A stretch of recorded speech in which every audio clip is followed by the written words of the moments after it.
السلام عليكم ورحمة الله وبركاته. ازيكم يا حبايبي؟ عاملين ايه؟ يا رب تكونوا بخير. وحشتوني طبعا، بقالي كتير قوي ما عملتش فيديو من ساعة اخر حاجة اللي هو المشتريات. انا ان شاء الله كده هعمل النهارده، نعمل شوية مسقعة. يعني حاجة خفيفة كده، الواحد زهق بقى واكل وبتاع، فنعمل شوية مسقعة تنفع في اي وقت، يعني تنفع ممكن في الفطار الصبح مثلا نفطر بيها، ممكن في الغدا. حلوة يعني، هي المسقعة كمان أكلة شعبية جدا. ونحمر جنبها شوية بطاطس وخيار، ونقطع بقى شوية حاجات كده جنبها، خيار وجزر طماطم. ونعمل طبعا شوية أكلة شعبية جامدة يعني. نعمل شوية مش كده، مش صعيدي جايلي من ناس حبايبي. فان شاء الله هنبدا مع بعض. يعني انا اوريكم بقى المسقعه اللي انا بعملها، عشان ايه يعني كل حاجه انا بعملها انا بحب اوريها لكم. وما تنسونيش بقى في اللايك والكومنت وسبسكرايب، ويا رب نفضل كده دايما مع بعض ونكبر مع بعض. وبشكر كل الناس اللي بتشجعني وتقف جنبي، وربنا يخليكم ليا يا رب. فهنبدا بقى ان شاء الله. طبعا احنا عاوزين بتنجان رومي. ماشي، انا جبت بتنجان رومي وفلفل وطماطم وثوم. هو ده اللي انا بعمل بيه المسقعه، انا ما بعملش بحاجه تانية. وطبعا شويه خل صغيرين، يعني حوالي مثلا ربع كوبايه كده او ربع فنجان. فانا هبدا بقى هعملها، وهنروح عند البوتاجاز وهنشوف الدنيا عامله ازاي. خليكم معايا. كده يا حبايبي، انا حطيت الحله على النار اهيت وبتسخن. انا نازل فيها شويه زيت. بسم الله الرحمن الرحيم.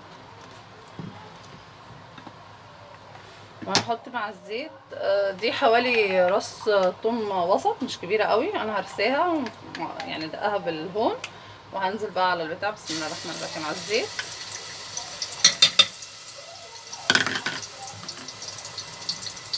طبعا المسقعه من الاكله الشعبيه الجميله جدا، اللي هي في ناس بتعملها باللحمه المفرومه، وفي طبعا بتتعمل اللي هي حراقه، اللي هي العاديه خالص اللي انا هعملها النهارده.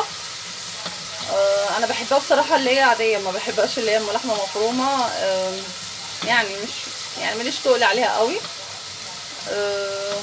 هي حلوه بصراحه اللي هي مشطشطه ديت عليها. طبعا هقلي طبعا بتنجان دلوقتي، هحمر بتنجان رومي مقطعاه طرنشات، وفلفل حامي مقطعاه برضو قطع كده. مش بحبوش احطه بحاله، بحب اقطعه صغير كده، بيبقى ليه طعم اكتر في المسقعه.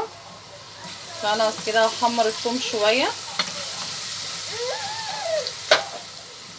هحمر الثوم شويه، وبعدين هنزل بشويه الخل اهو.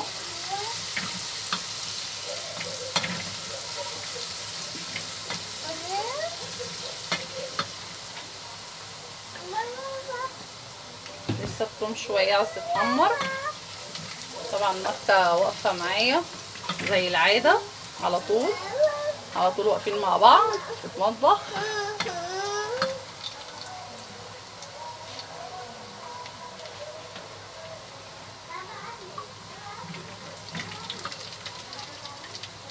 نحمر هو الفيديو مش هيبقى طويل قوي ان شاء الله عليكم، هو فيديو صغير كده، حبيت بس اوريكم المسقعه اللي انا بعملها، وبعمل الطريقه يعني بتاعتي اهي. هو لسه شويه التومه عاوزه تتحمر شويه، لسه شويه.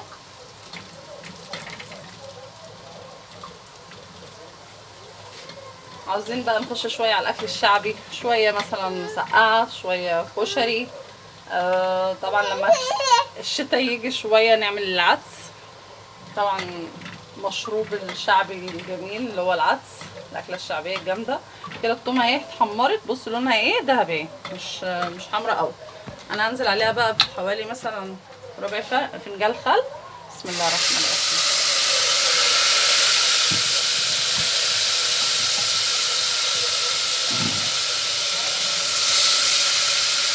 طبعا الخل يقلب الدنيا يعني بيطلع طبعا دخان جامد جدا في النار اهو. انا هنا مقطعه مثلا حوالي نص كيلو طماطم، مقطعاها قطع صغيره يعني. بصوا اهي قطع صغنونه. بحب انا اعملها كده بصراحه، يعني بحب اعملها كده مقطعه قطع صغيره. يعني بتدي طعم حلو جدا في المسقعه، بيبقى ليها طعم لذيذ. وهنحطها بقى على الخلطه ديت، على الثوم والخل. بسم الله الرحمن الرحيم.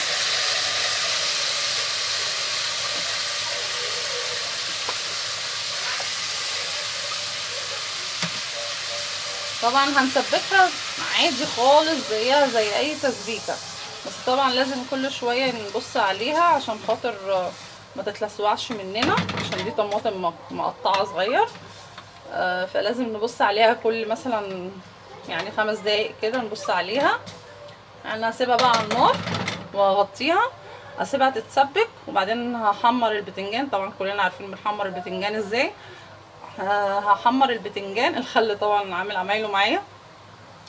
هحمر البتنجان وهنقلي البطاطس، وهنرجع لبعض بقى نشوف الدنيا عامله ازاي. وهوريكم برضو بعد ما الطماطم تتسبك هوريكم شكلها ايه. خليكم معايا. بصوا يا حبايبي، هي خلاص اهي اتسبكت. ماشي. انا كده يعني هحط لها ملح وفلفل بقى، وارجع اوريها لكم تاني ثواني. بصوا انا هحط لها الملح اهو، الفلفل الاول. هحط الفلفل اهو، هحط لها مثلا شويه فلفل صغيرين مش كتير قوي. بسم الله. وهحط لها الملح. طبعا الملح حسب الرغبه بتاعتنا، كل واحد بيحب الملح بتاعه قد ايه. وهحط لها شعر الكمون، يعني ربع معلقه كمون، مش كتير قوي. الكمون بيفرق قوي قوي قوي في الطعم بتاعها. انا طبعا نسيت اقول لكم، انا حطيت يعني معلقه سكر بعد ما حطيت الطماطم. ماشي. حطيت معلقه سكر، انا حبيت اقول لكم عشان بس ايه يبقى في امانه. وكانت القوطه اتسبكت شويه، يعني لقيتها نشفت كده، فرحت حاطه لها حوالي مثلا يعني ربع فنجان ميه او ربع كوبايه ميه. فانا حطيتها دلوقتي، هسيبها بقى ايه تغلي غلوتين كده مع الملح والفلفل والكمون. وهنزل بقى البتنجان عليها، وانا هنا وقلت الفلفل طبعا، وانا هنا بحمر بطاطس. فهخلص وهرجع اوريها لكم تاني ثواني. بصوا حبايبي، خلصت اهو المسقعه. ماشي. طبعا انا قلت لكم بعد ما الطماطم اتسبكت انا حطيت البتنجان والفلفل اللي انا محمرته. ما تقلبوش كتير عشان خاطر يعني ما يتهريش. اهي المسقعه قدامكم، وهي البطاطس. الاسود اللي على البطاطس ده فلفل يا جماعه، عشان حد يحسب اللي هو فيها حاجه. فلفل اسمر وملح، انا بحبها بفلفل الاسمر والملح، عندي اولادي بيحبوها كده. وادي جزر وخيار، وادي طبق المش الفظيع. طبعا ده اكله لازم يتاكل جنبها عيش. فبالهنا يا رب، ويا رب تعجبكم ان شاء الله، وتجربوها زي ما انا ما بعملها كده. واتمنى ان انتوا كل حاجه تعملوها زي ما انا ما بعملها. ومتنسونيش بقى في اللايك والكومنت والسبسكرايب. والسلام عليكم ورحمه الله وبركاته.